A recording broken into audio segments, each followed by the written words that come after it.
familia. Jina langu ni Sanaje. Karibu katika safari yangu. Tafadhali penda na subscribe. Tuanze. Jifunza Kiswahili pole pole, so I'm gonna finish this in English. I'm on the roof of my Airbnb right now. It is a cloudy day, but it feels excellent right now. There are crows, a lot of them, so you're gonna hear that, and we'll see about editing it later on. So it's been a week. It's been a week today that I've been in Africa, and I just wanted to kind of like go over some things that I've experienced and that I would have liked to have known before I got here. So starting now. So we flew Ethiopian Airlines, and I would never fly anything else. Ethiopian Airlines was lit because not only did they like slide us through the whole process of getting onto the plane, COVID and all of that, but they fed us very well. On the 13-hour flight to Africa, we flew over Europe, which is exactly what I wanted to do, not go to Europe, and down the Nile, and we had 3 meals given to us. On the next flight in Ethiopia to Dar es Salaam, Tanzania, we were given 1 meal, which was extremely good. Wish I could go back and eat it again. What else happened? Ethiopian. Oh, they gave us free blankets. They gave us free like travel kits. It was like toothpaste, toothbrush, socks, earbuds. They gave us a lot, and I used all of it. So much appreciation goes out to Ethiopian Airlines. If I ever go back, probably won't, but if I ever do, I would fly Ethiopian, and you should too. The people in Tanzania immediately expressed humanity, something that you do not get where I come from, which is Maryland, DMV, southern, southeast, that area. So we're talking, we're not gonna get too much into it of exactly where, but Maryland, East Coast, the States. All of the States is very inhumane. The people are trash generally. You meet a few, but that's it. Here, as soon as we got here, you have to do a health check, which just composes of like getting your temperature checked and like writing some paperwork. I don't really know all of what it composes, because although I was standing in the line, they saw I had my son, and they say, oh, you don't need to do that. And then they directed me past to the front of the line. My son got his temperature checked, I got my temperature checked, and then they said, okay, you're good. And then we kept going. So I don't know exactly what you need, but if you have a child, you should be straight. We did visa on arrival, which I would do that again, solely because the process is much easier here as opposed to doing it online. Online is a lot of questions being asked, and when you get here, it's not that many questions being asked. They want to know who you know here, why you're here, what your intentions are. If you're coming to meet friends, if you're coming to start a business, they want to know, everything. They also want to know where you'll be. It's a little bit difficult when you have no idea. You're just coming here to repatriate. You're kind of like, I'm here to live. And so you have to, you have to know some people here once you get here.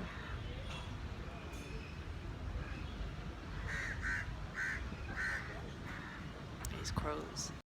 The man that did our visas and passports was really cool.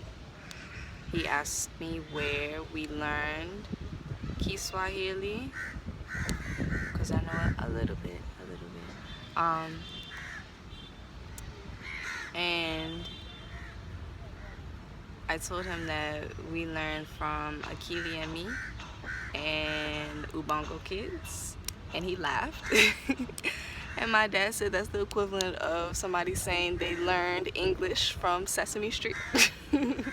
Which that's exactly what it is, but hey, you know, it is what it is. What else? Went, paid for the visa, which was $100 because we're U.S. citizens, so that's 100 U.S. dollars.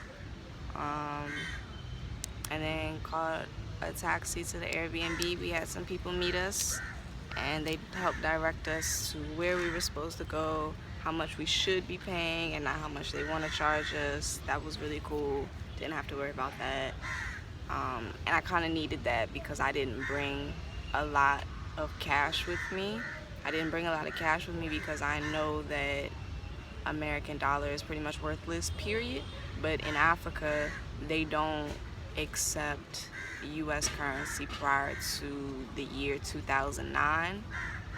So I went through all of my cash and, like, you know, the day before, sifted through, decided what was going, what wasn't, and ended up only really having two $100 bills and $40 in ones.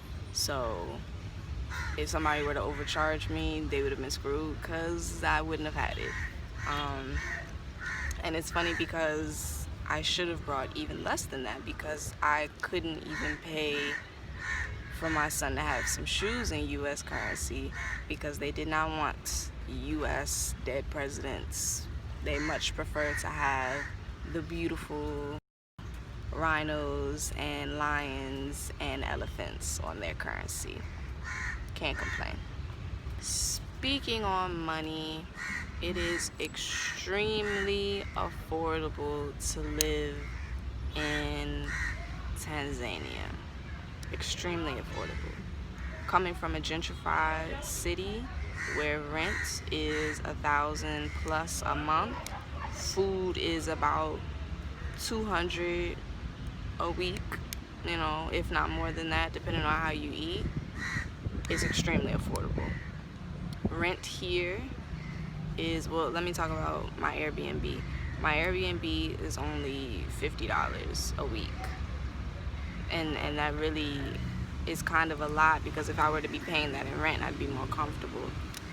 Food is like fresh and organic and seeded and wonderful and affordable. So I got 2 watermelon slices for 50 cents. That's the only thing I knew I wanted because watermelons are not in season anymore where I'm from, and so I was happy to see them. Mangoes or imbe 2 for like 50 cents, $1. You know, you can't complain about it. You really can't. Even if you have issue with anything else, you have to at the very least be grateful that you're eating. You know, because we're not eating in the States because the food is poison. So be grateful. Ina maana kubwa kwangu that I'm here in Africa for the first time in either side of my family's generations since Maafa. I am seeing with my eyes, I'm smelling with my nose, I'm hearing all of the sounds, and I'm taking it in. Like this first week, I have just been taking it all in and trying not to overstimulate myself with all of the stimulation that's here. And there's a lot. You could spend a month just experiencing the food that's available. You could spend much longer than that, honestly. So many options for food, so many options for plant life, The Airbnb that I'm staying in has all the plants. I'll show you all later. I'll show you on a sunny day because today is kind of cloudy, so you won't get the full effect. But yes, you know, it's a blessing. It's a blessing to be in the city.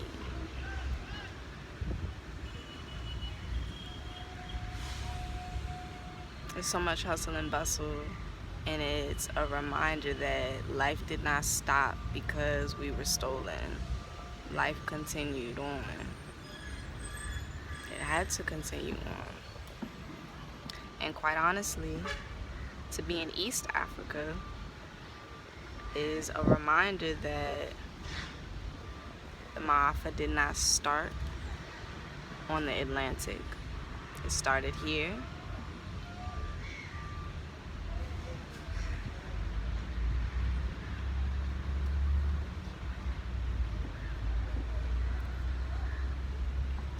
And with that being said, there's work to be done. People aren't really aware of what life is like for Black Americans.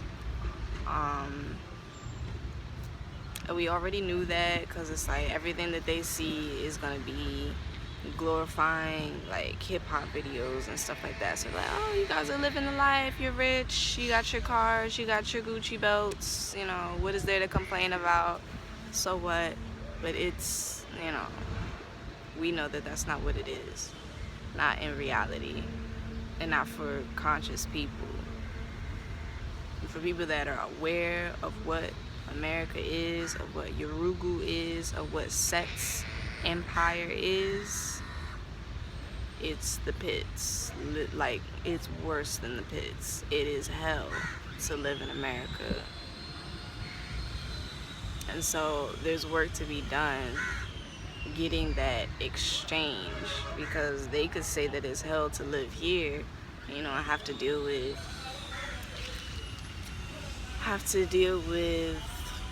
poverty in a different way. Bob Marley said to an interviewer, what do you mean by rich? Rich like what? And I honestly feel like if you have the right mindset, you're rich here, even if you don't have very much. You're rich because you have food. You know, I'm looking up because there's a coconut tree right in front of me, and a mango tree behind me, and a papaya tree right there, and a papaya tree right there. You're not going hungry. Africans are not starving here. You know, I can't speak for all of Africa, but starvation is by choice in this country. There's food everywhere. Unemployment is a reality here, which I understand. Unemployment amongst the youth is a reality where I come from. And that has everything to do with colonization and everything to do with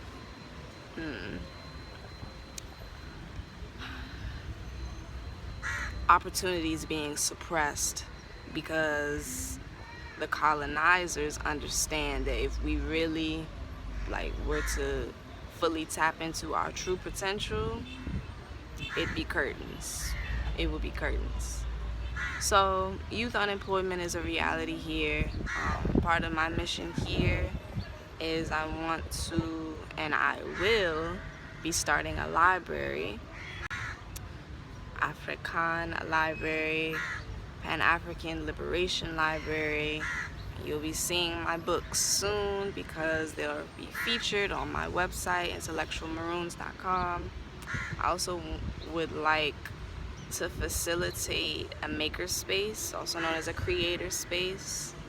That would be for the youth, but also for every African person in the community interested in expanding their skill sets and expanding their minds and coming amongst like-minded people that are interested in problem solving. Preparation, and what I brought with me is a generator, like a little mini generator, box-size generator that has an American plug-in port and 2 USBs and a flashlight. I also brought a solar panel charger that has 2 USBs and a micro USB. That's all that I need for the electronics that I have, and it works perfectly. There are different outlets here, so don't bring anything like a blender because it's gonna blow up.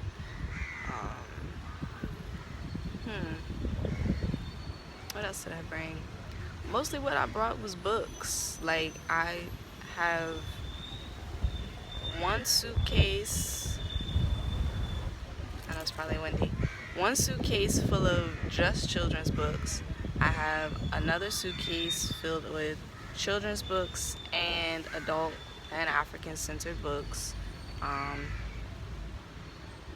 And then the rest of the suitcases, I distributed the rest of my books through them because, you know, you can only have 50 pounds, and so that wasn't gonna work for me. But yeah, mostly I just brought books because I knew I was coming here with the mission of a library, maktaba. So yeah, I mean, you don't have to bring a lot. Honestly, like, bring what you know you need and what you know will make you feel comfortable, but everything that you need is here. You don't need to bring bed sheets and towels and conditioners and stuff like they have everything here. They either at the mall or on the side of the road at the various numerous marketplaces. You don't have to worry about buying anything. One of these days I'm gonna do a video of like how much it costs to get the first essential things that I needed. You don't really need to bring much, honestly. Like, it's the thing you need is here. It's supposed to be here.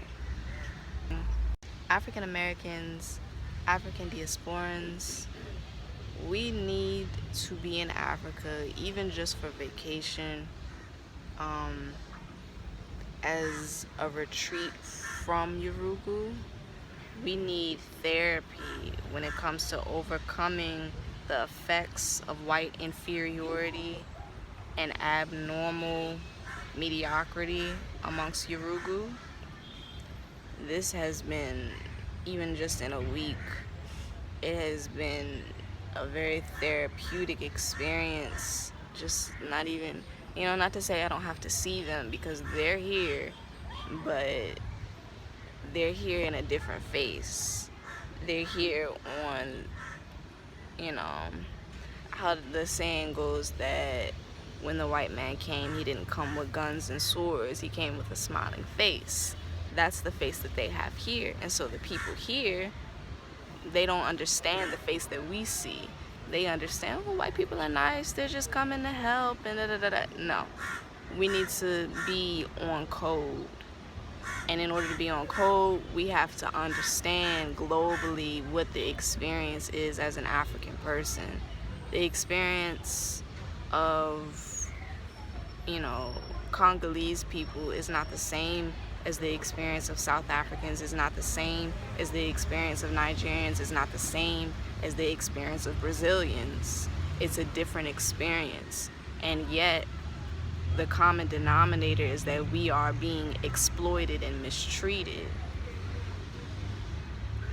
So in order to be on code, we have to have a cultural exchange, an African cultural exchange, to understand where we keep missing the ball. What is it that we keep doing wrong that's leading us to this same situation around the world? Elections in Tanzania are tomorrow, and to be on the ground, it's a little bit underwhelming that the people, and obviously I have not met everyone, so I'm not speaking for all Tanzanians, but I will say that the people that I have spoken to, they're kind of like, it's elections, it's whatever. Not really into politics, not really into what's going on. And for me, it's kind of heartbreaking because I'm into their elections. I can't vote, but I'm definitely paying attention to everything that's going on because it means the world to me. As far as I'm concerned, Magufuli is the only African president that is for his people, like his people, and is willing to stand up against the West. That's a huge thing, because everyone else that's done that, as far as African presidents or even activists in America, they've been killed. So I'm disheartened to learn that the people don't fully understand how important it is, not just for them as citizens, but for all African people. Like for me, I chose to come to this country because of the way that they handled COVID.